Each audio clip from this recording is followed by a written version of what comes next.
అందరికీ నమస్కారం. తమిళనాడు రాజకీయ లెక్కల్లో టీవీకే మార్క్ పట్టు దొరుకుతుందా, చేజారిపోతుందా? తమిళనాడు ప్రస్తుత పరిస్థితులు చూస్తుంటే అధికారం అనేది సన్నని దారం మీద నడకలా కనిపిస్తుంది.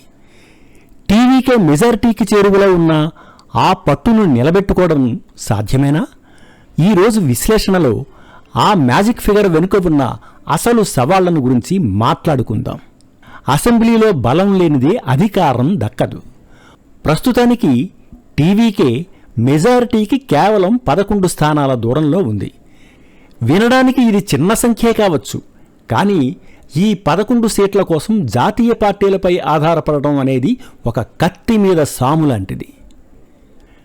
విజయ్ ప్రజా తీర్పును పొందాడు అనడంలో సందేహం లేదు, కానీ సాంకేతికంగా అది ప్రభుత్వాన్ని ఏర్పాటు చేయడానికి చాలడం లేదు.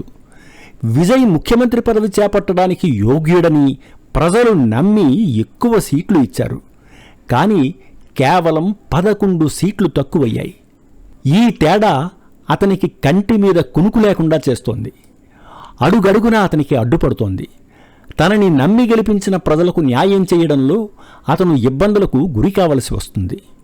ప్రజలకిచ్చిన హామీలను నెరవేర్చడంలో రాజీపడి మిత్రపక్షాల చట్రంలో ఇరుక్కుపోవలసి వస్తుంది. కాంగ్రెస్ 5, సిపిఐ 2, సిపిఎం 2 ఈ 11 సీట్లు అతనికి 11 ముళ్ళులా తయారవుతాయి. స్వతంత్ర నిర్ణయాలను తీసుకోనివ్వవు, అతని సమర్థతను నిరూపించుకోనివ్వవు. జాతీయ పార్టీల మద్దతుతో ప్రభుత్వం ఏర్పాటు చేసిన ప్రతి నిర్ణయంలోనూ వారిని సంతృప్తిపరచవలసి ఉంటుంది. ఒకవేళ ఏ చిన్న అసంతృప్తి కలిగినా ప్రభుత్వం కుప్పకూలే ప్రమాదం పొంచి ఉంటుంది. దీన్నే మనం నెక్ టు నెక్ స్ట్రెంగ్త్ అంటాం. అంటే అధికార పీఠంపై కూర్చున్నప్పటికీ అడుగడుగునా జాగ్రత్త పడవలసి వస్తుంది.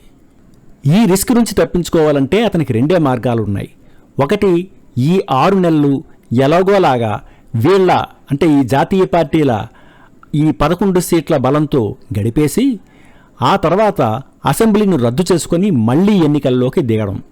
లేదా ఏఐడిఎంకేతో పొత్తు పెట్టుకొని సురక్షితమైన సుస్థిరమైన ప్రభుత్వాన్ని ఏర్పాటు చేసుకోవడం.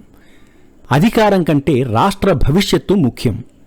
తమిళనాడు రాష్ట్ర భవిష్యత్తు కోసం ఈ 5 ఏళ్లు సుస్థిర పాలన చేయాలి అనుకుంటే ఈ 11 సీట్ల బలంతో అధికారాన్ని నడపడం కన్నా ఏఐడిఎంకేతో పొత్తు పెట్టుకోవడం చాలా మంచిది. మీరేమంటారు? ఒక బలహీనమైన ప్రభుత్వం కంటే బలమైన ప్రతిపక్షంగా ఉండి ప్రజల పక్షాన నిలబడడం మేలా, లేక అధికారాన్ని చేజిక్కించుకొని మార్పు కోసం ప్రయత్నించాలా? నిలకడలేని అధికారం కేవలం పాలనపైనే కాదు, ప్రజల నమ్మకంపై కూడా ప్రభావం చూపుతుంది. టీవీకే ఒకవేళ రిస్క్ తీసుకుని ప్రభుత్వం ఏర్పాటు చేస్తే ప్రతిరోజు ఒక సవాలే. ఇతర పార్టీల అజెండాలను తన అజెండాతో ఎలా సమన్వయం చేసుకుంటుంది?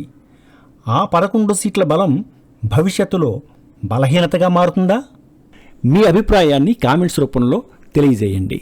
ఇలాంటి మరిన్ని విశ్లేషణల కోసం తెలుగు మేధాను సబ్స్క్రైబ్ చేసుకోండి.